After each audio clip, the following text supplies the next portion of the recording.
La deuxième chose peut-être aussi à dire, c'est que des croyances à la foi, eh bien, il y a un chemin qui est le chemin de l'espoir. Avoir espoir, mais espoir en quoi? Pour être sûr de recevoir toutes nos vidéos, abonnez-vous et cliquez sur la cloche. Bonjour, Bonjour à tous. bienvenue dans cette nouvelle vidéo où nous voulons aborder ensemble avec vous un sujet important pour les flammes jumelles notamment. C'est ces notions d'espoir, de garder la foi, d'être dans l'espérance, de se rassurer, etc. Et vous donner des éléments aussi pour pouvoir avancer vous-même, c'est vraiment le plus important. Donc dans cette vidéo, vous allez trouver des clés.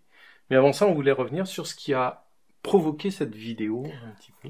Ouais, l'idée qui nous en est venue, c'est que on est simplement en été, et donc moitié de l'année, et pour ceux qui étaient là à une conférence qui avait eu lieu en début d'année, on avait un petit peu évoqué que cette année, ça allait être une année de brouillard, De flou.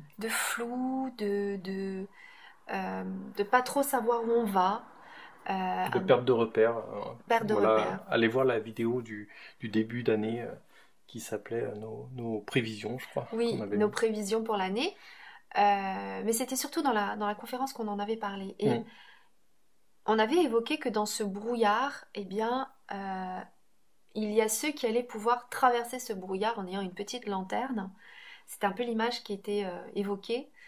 Une petite lanterne pour arriver à la lumière. Alors, nous, en tout cas, ce qu'on a pu observer depuis le début de l'année dans ce qui va concerner les flammes jumelles, donc c'est-à-dire ceux qui ressentent avoir rencontré quelqu'un pour qui il y a un amour particulier, qu'il y a un lien particulier. Différent de tous les autres liens d'amour. Absolument. Eh bien, il est vrai qu'à cet endroit-là, cette année a été une année de flou, a été une année où il y a pas mal de repères qui sont un petit peu comme ça, on ne sait pas trop où on va, et qui, nous c'est ce qu'on a un petit peu observé, il y en a beaucoup qui remettent en question le lien de flamme jumelle, qui remettent en question... Est-ce que c'est la bonne personne? Est-ce que je fais bien les choses? Qu'est-ce que je dois faire? C'est souvent ce qui revient. Quelle suite pour le parcours? Est-ce qu'on est dans un parcours court? Est-ce qu'on est dans un parcours long? Est-ce qu'on est runner, chaser? Ouais. Qu'est-ce qu'il y a à faire, etc. Alors, voilà, on est un petit peu parti sur cette base-là pour en arriver à cette notion de petite lanterne que je trouve que dans l'image est peut-être ce qu'il y a de plus important. Déjà, pourquoi? Parce que si on regarde le flou, c'est sûr qu'on ne va rien voir. Si on regarde le brouillard, c'est sûr qu'on ne va pas savoir où aller. Et donc cette lanterne, elle a apparemment une réponse à apporter vis-à-vis de la situation. On parle de lumière, on parle de se raccrocher à quelque chose qui va permettre de traverser la situation. Alors ce quelque chose, eh bien, ça va dépendre de chacun. Mais nous, là, on voulait un petit peu aborder dans ce quelque chose, il peut y avoir plusieurs choses. Il peut y avoir ce qu'on va évoquer comme de la foi, de l'espoir, mais aussi peut-être un endroit de faux espoir, de croyance, qui peut, du coup, peut-être nous faire perdre encore plus dans le brouillard plutôt que de nous amener à la ligne d'arrivée. Alors, cette vidéo, elle est un petit peu particulière parce que elle est très métaphorique. Parce que il y a ce que vous vivez bien évidemment dans votre processus personnel, et puis il y a un petit peu aussi ce qui se passe globalement pour beaucoup, et puis dans le monde flamme jumelle, et on voit bien que ce brouillard touche vraiment un petit peu tous les endroits. Et voilà, quand on est dans le brouillard, parfois on a envie de se raccrocher à quelque chose. Se raccrocher, on va dire que c'est un petit peu cette notion de croyance. C'est cette notion de j'ai envie d'y croire coûte que coûte, malgré toutes les apparences, malgré tous les signes que je peux avoir, malgré tout ce qui peut venir à moi, j'ai besoin de me raccrocher coûte que coûte au fait que mon autre va revenir, au fait que mon autre va changer, au fait que ça va s'arranger, au fait que ça va pas durer longtemps, au fait que...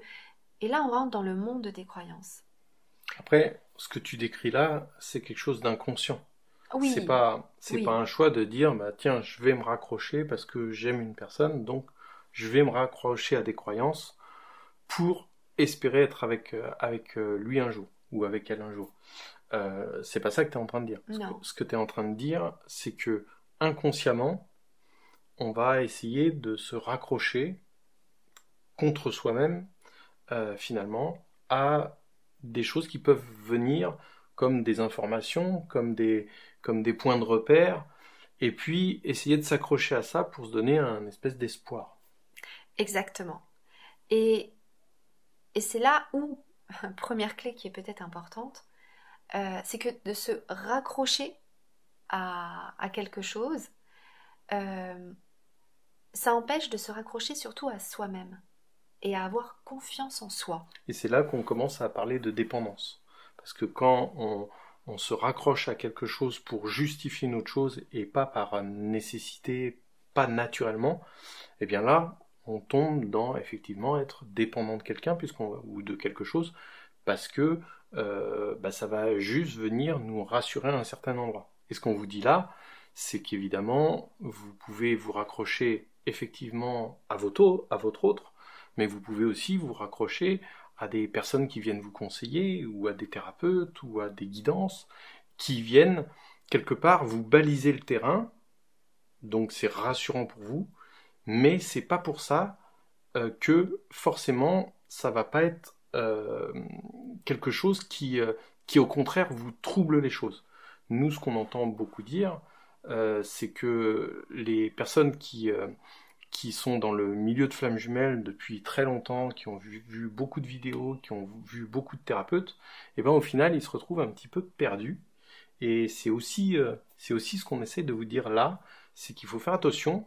Je dis pas que c'est le cas pour vous précisément, mais ça peut arriver que ce ne soit pas un refuge et au final d'être dépendant et une source d'information plutôt qu'être véritablement accroché à sa lumière, sa lanterne, tel que tu le dis, vis-à-vis de l'amour que vous avez pour une personne.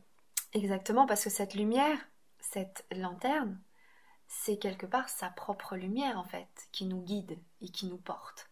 Donc on est bien dans un endroit de revenir à soi, de se raccrocher à soi-même. Donc ça c'est la première clé peut-être en effet très importante, c'est que il y a besoin de regarder la réalité telle qu'elle est et de voir cet endroit qui a peut-être besoin de se raccrocher absolument à une croyance, à un espoir, à quelque chose, plutôt que d'aller regarder sa lumière intérieure, d'aller regarder son chemin intérieur. Ça, c'est la première chose à dire. La deuxième chose peut-être aussi à dire, c'est que des croyances à la foi, eh bien, il y a un chemin qui est le chemin de l'espoir. Avoir espoir. Mais espoir en quoi? Qu'est-ce que ça veut dire? Souvent, quand on évoque notre histoire,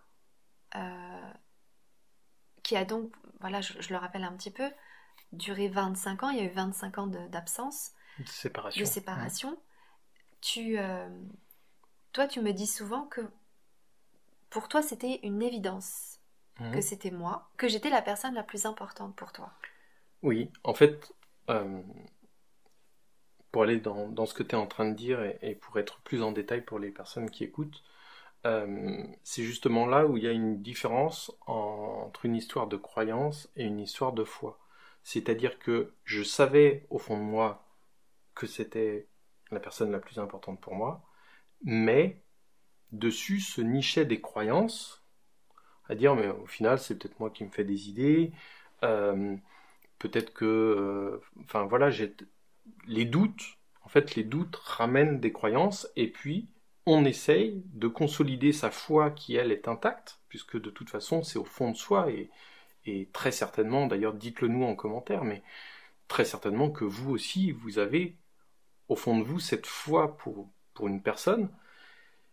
Et donc ça c'est intact, c'est la foi. Et puis après il y a les croyances qui vont venir soit vous rassurer, soit au contraire vous perdre dans le brouillard que tu évoques depuis tout à l'heure.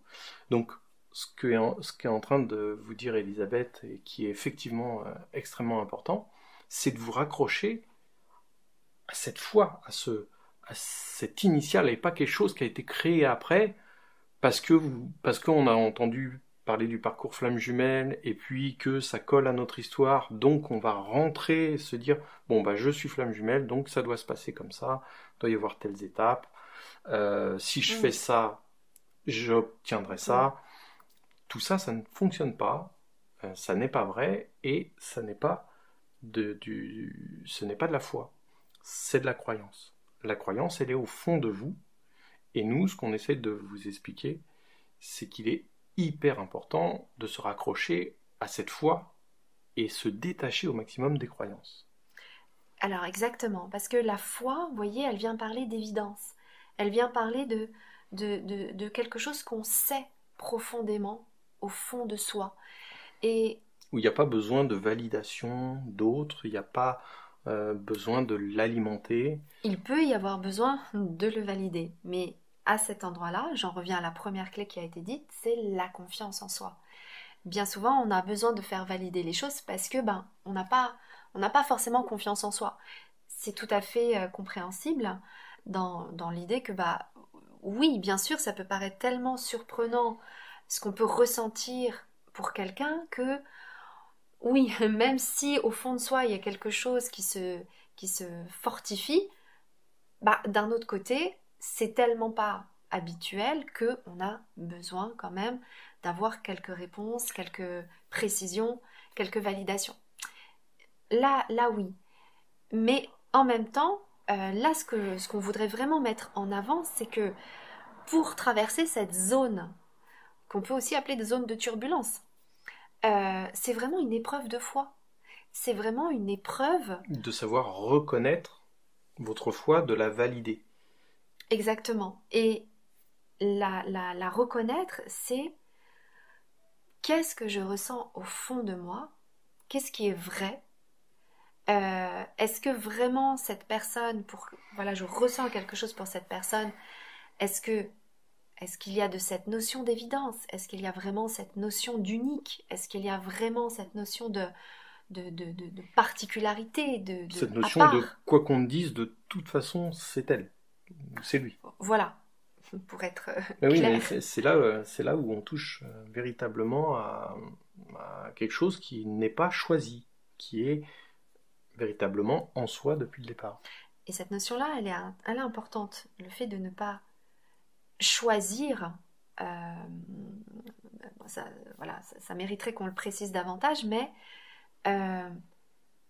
ça vient parler de cette notion de foi. Ça vient dire, il y a quelque chose que je sais au fond de moi, et que même si là je suis dans une zone où je n'ai aucun repère, où je n'ai rien du tout, eh bien je vais me raccrocher à cette lumière-là intérieure. Et je vais la laisser me montrer le chemin. Et plus vous allez être dans le chaos, plus vous allez être dans le flou, plus vous allez être complètement perdu, plus la notion qu'apporte Elisabeth là, de vraiment se raccrocher à sa foi du départ, est extrêmement importante. Et vous sera effectivement cette petite lanterne qui vous aidera à continuer à avancer dans les turbulences que tu évoques. C'est ça. Après, on peut encore regarder la turbulence d'une façon plus collective encore. On voit bien que turbulence, brouillard, perte de repères, flou, au point qu'on ne sait plus ce qui est blanc, ce qui est noir, ce qui est vrai, ce qui n'est pas vrai. Voilà, on est dans le brouillard. Eh bien, dans ces moments-là, et je ne connais pas de moment de transformation qui ne passe pas ça passe toujours par un moment de revenir à soi. C'est-à-dire, quelles que soient les épreuves qu'on rencontre dans la vie, bien souvent, c'est à l'intérieur de soi qu'on va trouver les réponses.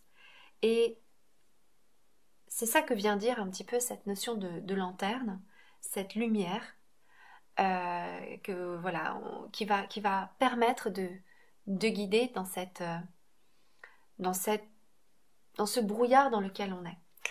Alors, comme tu l'as dit tout à l'heure, nous, une notion qui est très importante pour vous aider vraiment et pour pouvoir avancer encore plus que ce qu'on est en train de vous dire là, pour pouvoir avancer, c'est vraiment d'aller vraiment en vous et donc d'aller récupérer cette confiance en vous. Et tout le travail, quelque part, que vous avez à faire quand vous êtes complètement perdu, c'est pas forcément de vous appuyer sur d'autres croyances qui vont venir ça et là pour essayer de vous baliser le terrain, le chemin, mais peut-être au final pour vous perdre, mais au contraire, de rentrer dans une confiance en vous, une confiance liée à votre foi, qui vous permettent à ce que les choses deviennent pas plus faciles, mais moins floues, et que vous choisissiez par vous-même, au final, le chemin que vous allez faire. Et tout le travail qu'on vous propose à travers ce parcours Flamme Jumelle, c'est surtout un parcours de revenir à soi, de revenir à cette confiance en soi qui a été perdue pour plein de raisons différentes. Déjà, de base, parce que ce parcours Flamme Jumelle est extrêmement déstabilisant. Nous ne connaissons pas une personne qui se dit dans le parcours qui dit que c'est un parcours facile et voilà, donc il y a des moments de down très profonds. C'est comme ça. Et donc ça peut vous avoir fait perdre confiance dans vos repères, en vous, qui plus est alimenté par les personnes évidemment qui vous entourent, qui veulent bien évidemment avec bienveillance vous aider, tout comme les thérapeutes, tout comme tout le monde, mais que ça ne correspond pas forcément à ce que vous vivez, et là encore ça peut vous amener encore plus de flou. Et puis il y a aussi bien évidemment tout ce que vous avez pu vivre par le passé, que ce soit dans votre enfance ou même bien avant, qui ont fait que déstabiliser cette confiance en soi. On parle d'enfant intérieur, on parle de plein de choses, mais bref, les blessures, tout plein de choses qui ont fait que la confiance en soi, elle a été brisée, ou en tout cas, elle a été bien amoindrie. Alors, tu vas le dire mieux que moi, mais quelque part, ça arrange d'avoir affaire à des personnes qui ont une perte de confiance en soi. C'est très arrangeant, parce que ça permet aux autres, quelque part, d'imposer leur choix, d'imposer leur choses. Et là, on rentre dans des systèmes de dépendance. Donc, on peut en parler très longuement. Oui, tout à fait. Ce que ça m'évoque aussi, ce que tu dis, c'est qu'on est aussi dans un moment particulier, parce qu'on est aussi dans un moment de changement de repère. Il y a une perte de repère, mais parce que on est là en train de décider si on veut remettre d'anciens repères dans l'avenir, au goût du jour, ou au contraire, amener d'autres repères. Et au niveau du lien, au niveau de la relation d'amour entre deux êtres, eh bien, il y a de ça aussi dans ce qui se passe là, dans le lien de flamme jumelle. Ce que ça vient dire, le lien de flamme jumelle, ce que ça vient dire dans les relations amoureuses. Ça vient dire aussi quelque part à quoi je me raccroche, à quoi je vais orienter, dans quelle direction je vais amener le couple, l'amour et la manière que je vais vouloir le vivre dans l'avenir. Et à cet endroit-là, on est en ce moment dans un changement de repère. Et ça amène, du coup, beaucoup d'entre nous à rencontrer aussi ces endroits-là de transformation, de choix, de nettoyage, de libération, mais aussi qui viennent dire, ok, il y a des choses qui vont rester là, qui vont rester dans le passé, et je vais donc pouvoir laisser peut-être davantage de lumière et davantage d'authenticité, de vérité, aussi s'installer dans les relations.